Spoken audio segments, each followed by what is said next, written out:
Hello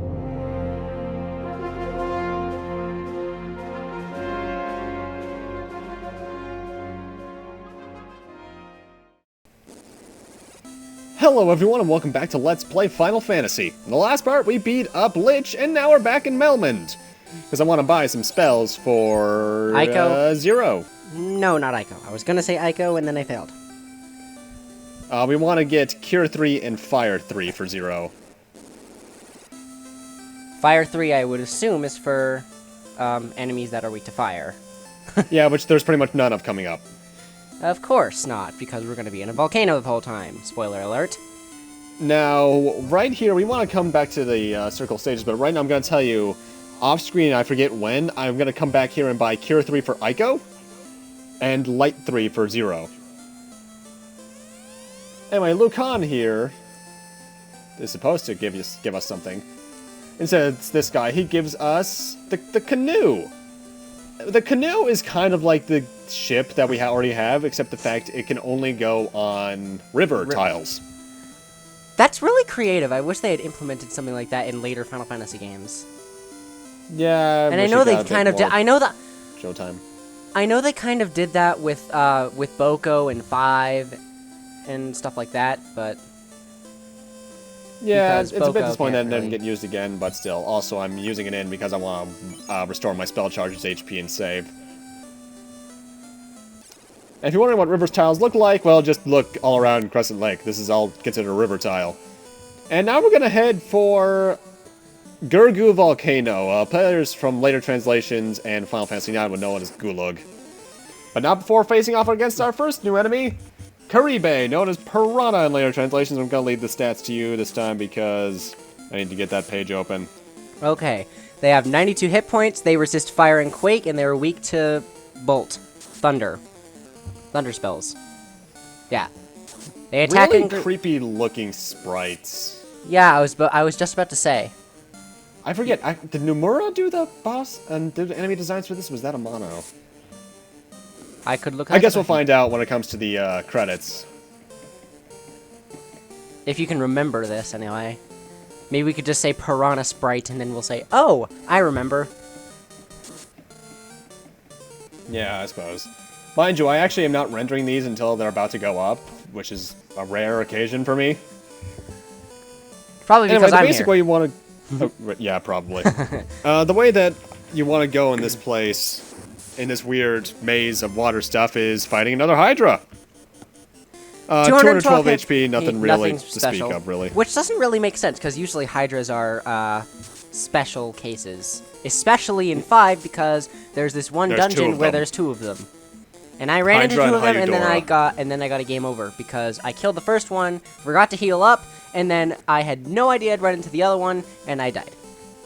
Yeah, anyway, in terms of the little weird water maze here, the directions you want to go in are west, north, east, west, west. And that'll get us here to the volcano, which I'll tell you right now, later in the game is actually one of the better places to do some level grinding.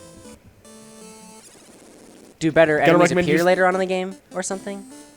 No, it's just that there are some setting counterpoints that are pretty good. Anyway, lava tiles, like they were in the Dragon Quest series, are harmful. I think they do a bit of damage. I forget the exact amount of damage. I think it's 1 per. Either way, it's worth it just to tank your way through it. I mean, there's really no other way to do so. Yeah, I suppose. And next new enemy is the Fire, known as Fire Elemental in later translations, as well as Pyros. 276 HP. Resist fire and the status effects and death, and they're weak to ice. And Quake, actually. Now that I forgot to write down Quake on that notes I gave you, and they're weak to ice. These guys are one of the better ways to do some grinding, because I believe this is a set in counterpoints. If you step on and off it a ton of times, you can get some pretty fast leveling done. That is if I recall, they gave. Go ahead. Well, they're set in counterpoints. Oh god, like behemoths. Yeah, oh, well, yeah, except you can encounter them multiple times, unlike the behemoths, which are a one-time thing. Which is too bad. I hated those my first playthrough in 4. Which is too bad, because I actually kind of like fighting behemoths, and at the same time, I hate them. But I wouldn't want them to happen all the time, because then in 4, I would never be able to heal before Bahamut. Well, that's one reason why I really like 9, is because even though the freaking behemoths there can counterattack with Meteor, which is a pain in the butt because of Ozma. And you can get a game over really quick because of them. You can encounter them multiple times, and they give you the most experience in the game. Well, apart from Yawns, but whatever. Yeah. Anyway, next new enemy is a red gargoyle known as a Horned Devil in later translations. 94 HP, resists fire, ice, and earth. And they have a spell cycle of fire 2, hold, which paralyzes, and fire. I wonder why it's called it's kind of I don't know why. I think it's called bind in later translations, actually. I might be thinking of something else entirely. It's interesting to kind of look at the battle backgrounds for Final Fantasy 1, because as you can see, the screen's mostly black, aside from the character model, from sprites, and the very slight background at the top of the battle screens. It's kind of interesting to think about that, because Final Fantasy 2 would give us the view that we're most used to in like the Super Nintendo games, where the menu's just on the bottom, and that's pretty much it. And otherwise, it'd just be a black background in 2 and 3. It's kind of interesting watching a series evolve. Also, if you're wondering why I'm holding to the wall, it's because you actually can't walk on the space to the left. Giant sword, I think, would deal... Huh? Is that like a bug or something, or intentional? No, it's just some weird spacing stuff.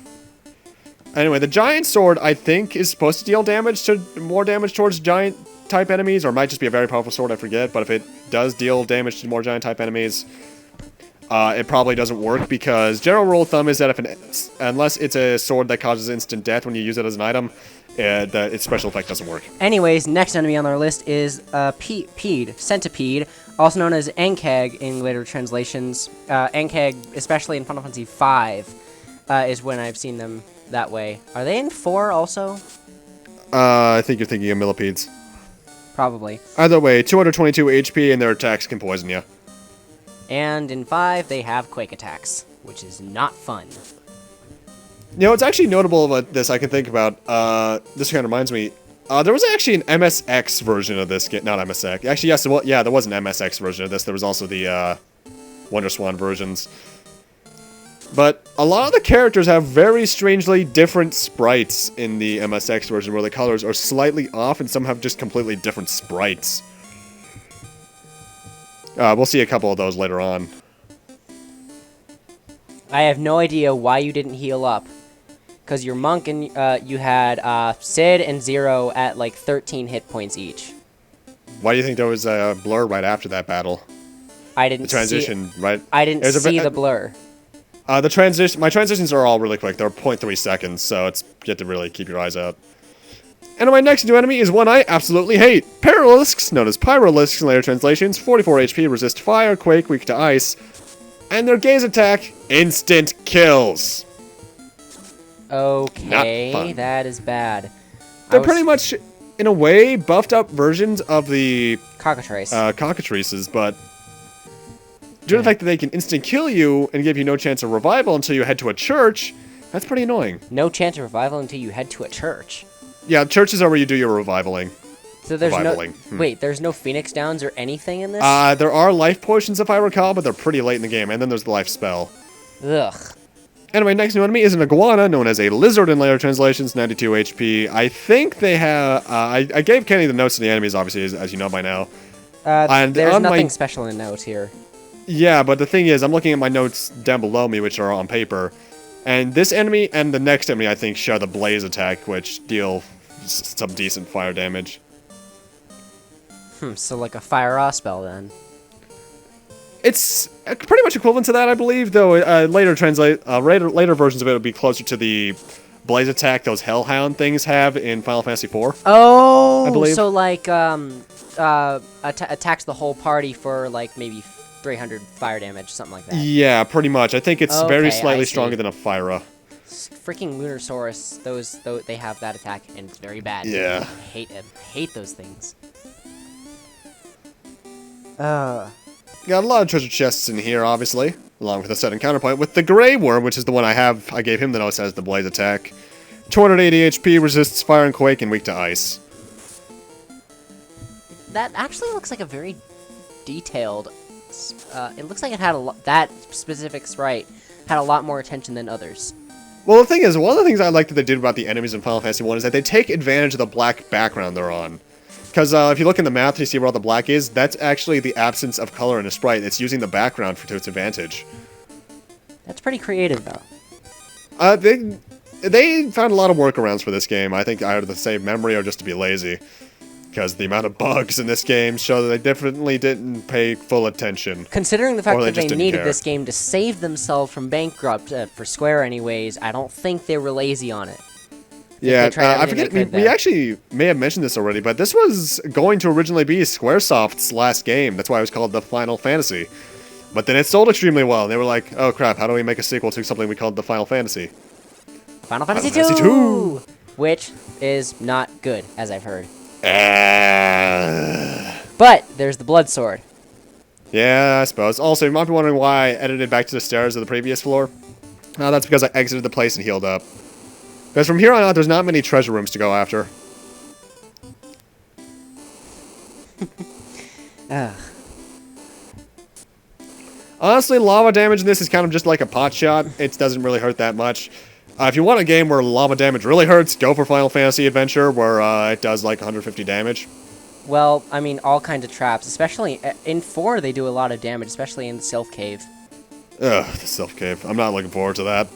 Well, I love 4 to death, but you might I have to watch me. Cave. You might have to watch me do that, and you might be able to laugh. You'll be happy.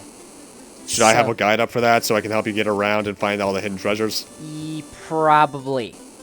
Alrighty. I mean, there's these little hints and stuff there, but they're not. Yeah, blatantly there's generally obvious. a way you can tell, but not as clear as to tell as where. Oh my God, Cerebus, Hellhounds, 192 hit Carabos, points. Cerberus, whatever you like to call it. Yeah, Hellhounds in later translations. 192 hit points. They resist fire, of course, because they're Hellhounds and they're weak to ice.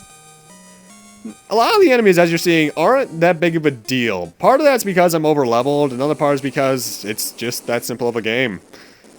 Final Fantasy 1, while monumental for its time, is surprisingly simple and easy to understand. Yeah, you could probably tell just by guessing what a lot of the stats do, even.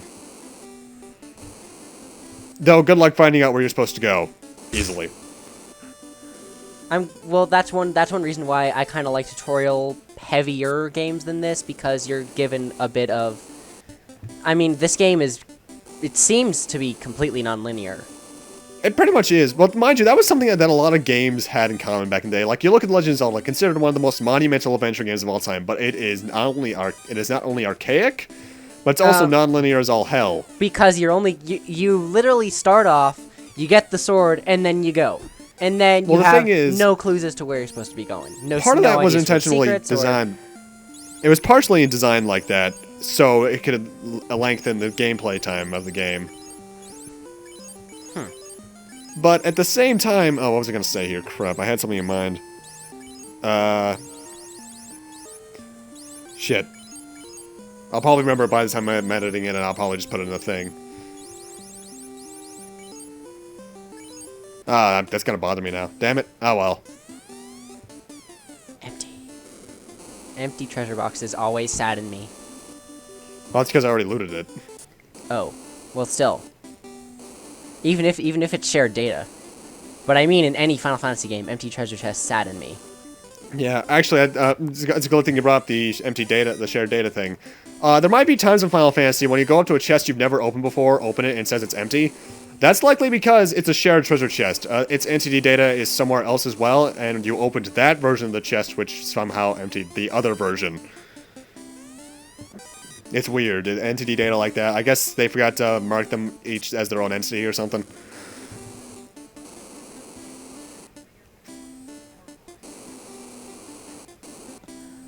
And my next new enemy is a red Hydra. Known as a fire Hydra in later translations, 182 HP, resists fire, and it's weak to ice. Yet again, nothing really interesting. Cremate can do decent damage, as you're seeing here, but I think that's pretty much just Blaze, but weaker. But nothing too good. Or important. Yeah. Might I ask, when was the water spell incorporated into the series? Because there doesn't seem to be a water spell in this game. I forget. I think water first showed up as it was in 6 as a blue magic and aqua rake. Probably 5, actually, rather. 5. I remember that being a thing. And then I don't think it appeared to be an actual spell until... like 10. 7. 7. Because in 8 it was a spell. In 9 it was a spell used by Vivi. And then there was Water Ga, used by Kraken, I think, who will appear later on in this game. Yeah. Anyway, we missed that last encounter entirely. That was a Gamma, known as a Fire Lizard in later translations, 200... 96 HP. I can't forget... It's either 96 or 206. I can't tell. My handwriting's kind of hard to read there. They resist fire and quake, it seems, and they're weak to ice. I actually had to amend that in a thing I sent you right after that. If you notice, I accidentally gave him the quake resistance from the next enemy. Just resist fire, weak to ice. Oh no! What? The next enemy gives me bad flashbacks of 9 and 4. Actually, he's not that bad. Not on this one, but in fact, as a whole, Gurgu Volcano, while more dangerous than anything else we've encountered so far, yeah, like that was a shared chest. That was right there. I'm not sure what that contains otherwise. Gurgu Volcano, while it's more dangerous than anything else we've faced so far, isn't that bad. And I forget what level I'm at this point, even, because while I'm doing the level grinding, I know for a fact, like, some early next part, I think I grind to, like, level 20.